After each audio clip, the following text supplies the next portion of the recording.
Hi guys, it's Miss Lisa, and today for Porch Time Story Time, I am reading a book for you called The ALL-TOGETHER QUILT, and it is a true story, and it was written by Lizzie Rockwell. The ALL-TOGETHER QUILT.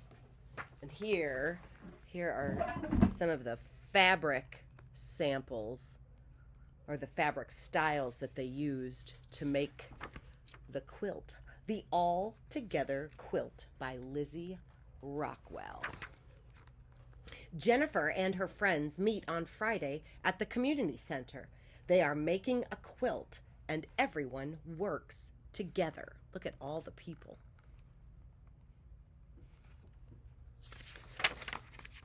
First, Jennifer picks a fabric from the dark colors, and Fran picks a fabric from the light colors. Jennifer traces a shape on the dark fabric, then she traces a shape on the light fabric.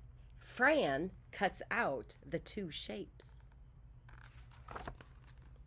Jennifer pins them together, and down at the bottom here it says, right sides face each other.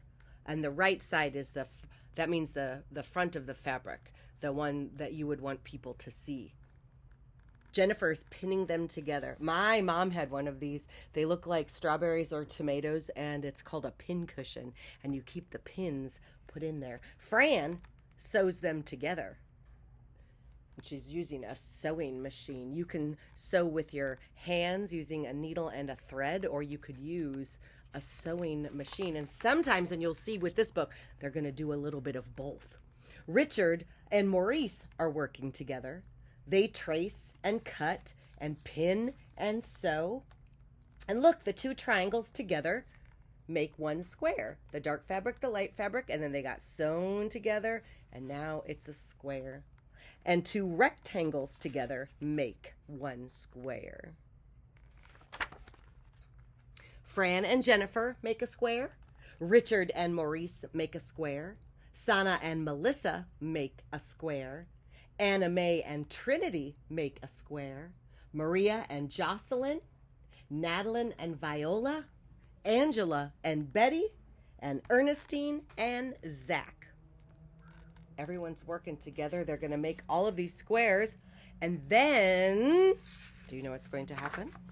Going to put them all together to make the quilt. Together in pairs, they make 8 squares. Except for Nakia. Nakia works on one blue square. She uses special pens and paints and brushes. Next, they arrange the squares. They turn them and move them, right? Because they want to say which way do they like how it looks best. There are so many combinations. Look at all the different ways that they line them up initially to see which way they liked best. And then they would sew it all together. The last one they try is their favorite. Oh, hold on. I think I skipped a page. Nope. So the quilt will have a border around 4 sides. Jocelyn measures. Anna Mae cuts 4 white rectangles. The pieces look plain, but not for long. And there's little writing here. It says the rotary blade on this tool right here rolls and cuts the fabric along the ruler's edge. Heavy plastic ruler for measuring and cutting. That's what she's holding on to right there. So that's a big plastic ruler that's going to keep everything straight. And then she cuts it with this roller.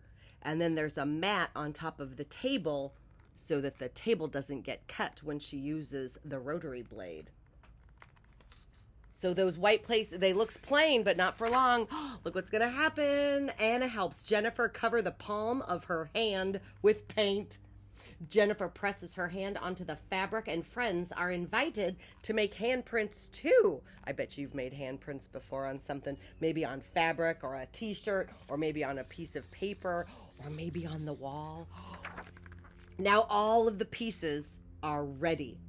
And labels, it's like they got a little sticky notes on them, tell them where all of the pieces are going to be. So this one says row 1, square 1. Column 1, row 1, column 1, row 1, column 2, and row 1, column 3. And this says the right border, bottom border.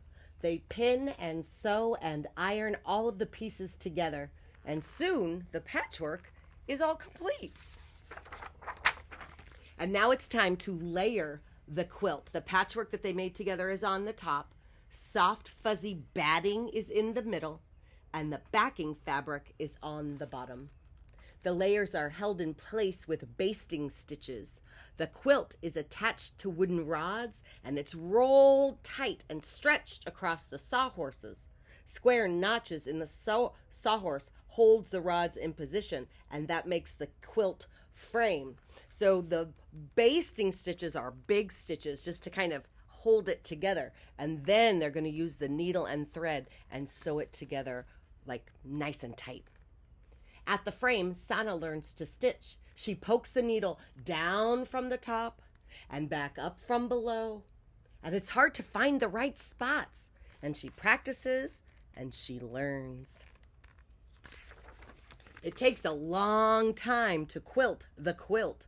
Everybody lends a hand. On many, many, many Fridays, they sit and stitch and talk together. And finally, the last stitch is stitched. The quilt is taken off the frame.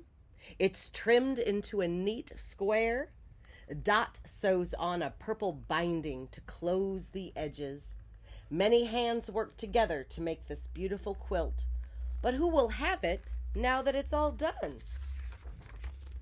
Everyone's gonna have it. Do you know why? They hung it up at the library. It's hanging at the library for everybody to see. And it's the quilt that Jennifer and all of her friends made all together. There's everybody who worked together, and they're gonna get their picture taken.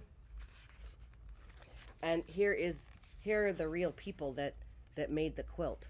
And they work with a group called Piece by Piece, the Norwalk Community Quilt Project. And this page here says classic quilt blocks, different ways that you can put all of the fabric and sew it together, and they all have special names. This one's called a bow tie. This one's called rail fence, flying geese, pinwheel, 9 patch, churn dash, friendship star, shoe fly, and a split 9 patch. Which one is your favorite? I like this one,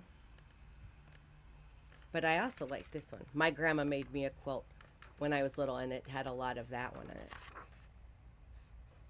The end. And there's some more pictures on the back. The All-Together Quilt. I hope you like that. I'm Miss Lisa, and I'll see you next time for more Porch Time Story Time. Bye-bye. Push the button.